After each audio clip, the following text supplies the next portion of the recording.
Hello guys, welcome back to our YouTube channel Finance Gyan. दोस्तों, अगर आप prime minister employment generation programme के लिए अप्लाई करना चाहते हैं, उसमें लोन लेना चाहते हैं, तो आप ये वीडियो एंड तक देखें, क्योंकि इसमें मैं आपको बताऊंगा कि अभी क्या कुछ चेंजेस हुए हैं पीएमएजीपी स्कीम में, और जब आप अप्लाई करेंगे तो आपने किन बातों का ध्यान रखना है। तो फ्रेंड्स, ये जानने के लिए वीडियो प्लीज पूरा एंड तक देखें। तो आइए दोस्तों, स्टार्ट करते हैं। सबसे पहले हम एक एप्लीकेशन में लॉगिन करते हैं। फ्रेंड्स, अगर अभी आप पीएमएजीपी स्कीम में अप्लाई करना चाहते हैं, आप लोन लेना चाहते हैं, अपना यूनिट स्टैब्लिश करना चाहते हैं, तो दोस्तों आप जब एप्लीकेशन अप्लाई करेंगे तो आपने किन बातों का ध्यान रखना है वो हम आज के वीडियो में देखेंगे। तो ये एप्लीकेशन जो है मैंने ऑलरेडी फिलअप कर ली है। इसके बाद मैं आपको बताऊंगा किन किन चीज़ों का आपने ध्यान रखना है जब आप एप्लीकेशन फिल कर दें। क्या गलतियां आपसे हो सकती हैं दोस्तों, क्योंकि एप्लीकेशन आप जब भरेंगे तो आपने एट वन गो उसको प्रॉपरली भरना है, उसको क्योंकि आप बार बार चेंज नहीं कर सकते हैं। तो आइए दोस्तों, स्टार्ट करते हैं। मैं लॉगिन करके आपको दिखाता हूं। देखिए फ्रेंड्स, यहां हमने लॉगिन कर लिया है। ड्यू टू सिक्योरिटी रीजंस मैंने डिटेल्स हाइड कर रखी हैं, बट मैं आपको बताता हूं इसमें आपने किन चीज़ों का ध्यान रखना है जब आप अप्लाई करेंगे पीएमएजीपी लोन के लिए। तो हम एप्लीकेशन को वन बाय वन देखेंगे। देखिए फ्रेंड्स, हमारे सामने ये एप्लीकेशन ओपन है। सबसे पहली गलती जो हम करते हैं वो होती है सबसे पहले नंबर पे दोस्तों, ये जो फर्स्ट पॉइंट है सबसे इंपॉर्टेंट है।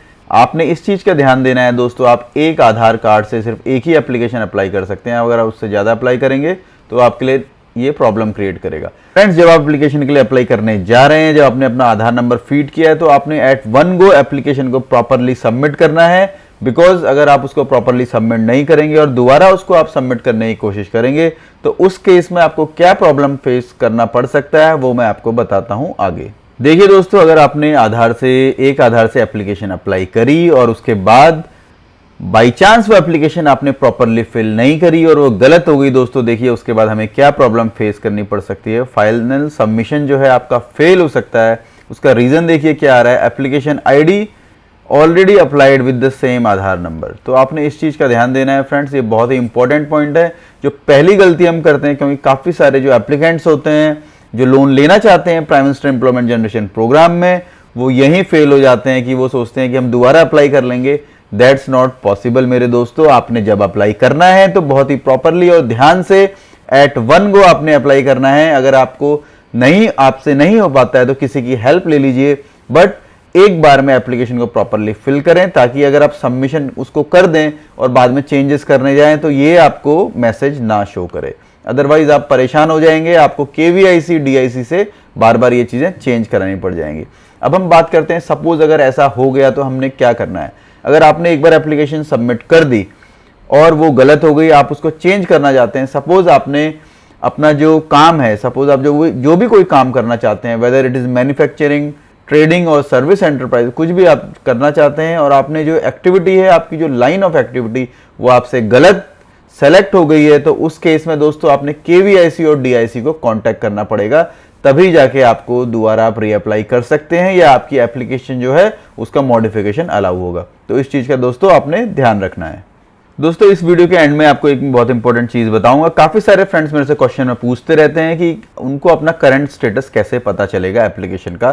तो दोस्तों, ये मैं आपको वीडियो के एंड में बताऊंगा आपने क्या देखना है। इससे पहले हम एक चीज़ पे और नज़र डाल लेते हैं, वो है, देखिए फ्रेंड्स, एक ये नई विंडो हमें पीएमएजीपी के एप्लीकेशन में मिली है। यहाँ पे देखिए एनुअल टर्नओवर हमने अपना भरना है। एनुअल टर्नओवर दोस्तों, ये सारी डिटेल्स आपकी ऑटोमेटिकली आ जाएंगी। ईमेल आईडी, मोबाइल नंबर, आपका यूनिट का नाम, आपका यूनिट का एड्रेस, उसका एस्टेब्लिशमेंट का मंथ, उसका एस्टेब्लिशमेंट का ईयर। इसके अलावा जो एक्टिविटी है आपकी, जो भी आप एक्टिविटी करते हैं, मैन्युफैक्चरिंग है, whether it is service enterprises. तो इसके अलावा दोस्तों देखिए, जो 5 साल का turnover prime minister employment generation programme के अंदर जो एप्लीकेशन है उसमें मांगा जा रहा है। यानी अगर आपकी यूनिट ऑलरेडी स्टैब्लिश्ड है तो फॉर 5 ईयर्स टर्नओवर आपने यहाँ पे भरना है। तो ये एक नई विंडो है दोस्तों इसमें।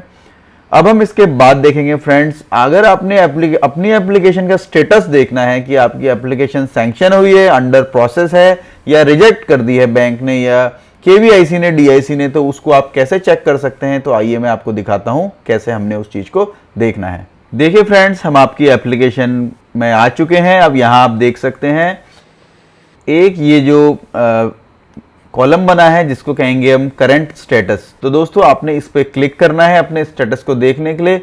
अब मैं आपको बताऊंगा आपने उसमें क्या चीज़ चेक करनी है आपकी एप्लीकेशन का जो करंट स्टेटस है उसको जानने के लिए। आइए देखते हैं।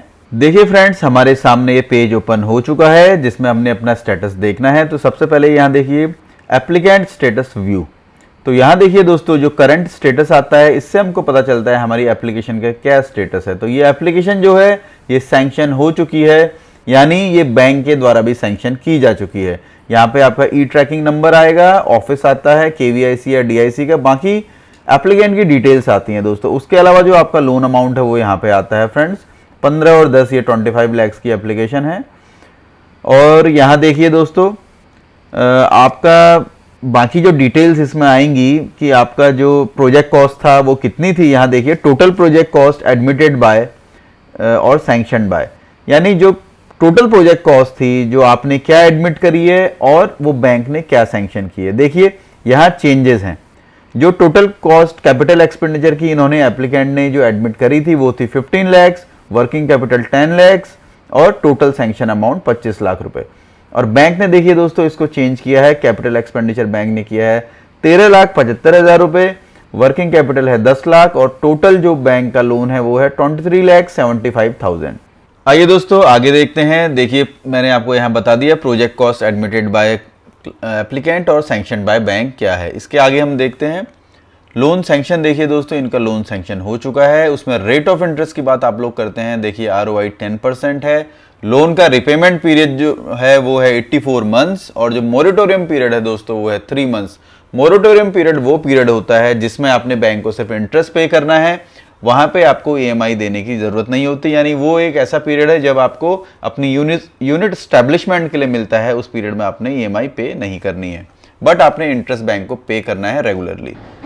इसके बाद देखिए दोस्तों ओन कंट्रीब्यूशन डेट, यानी जब आपने बेनिफिशियरी ने अपनी कंट्रीब्यूशन डालना है लोन अकाउंट में।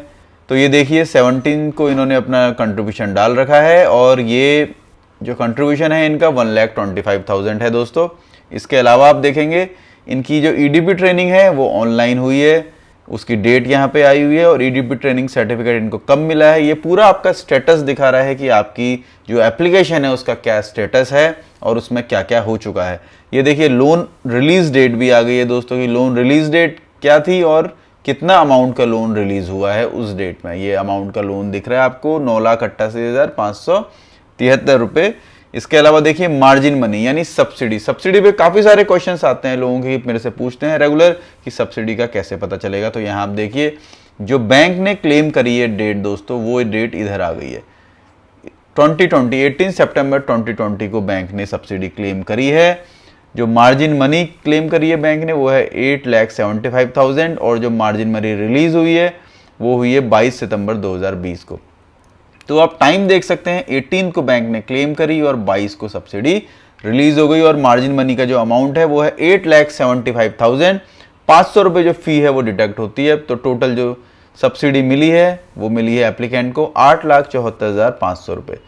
और देखिए जो उसका स्टेटस है सब्सिडी का अकाउंट में पहुंचने का वो भी सक्सेसफुल आ रहा है। तो दोस्तों ये डिटेल्स हैं जो आपको अपने स्टेटस से पता चलती हैं जब अपनी एप्लीकेशन पे आप लॉगिन करते हैं।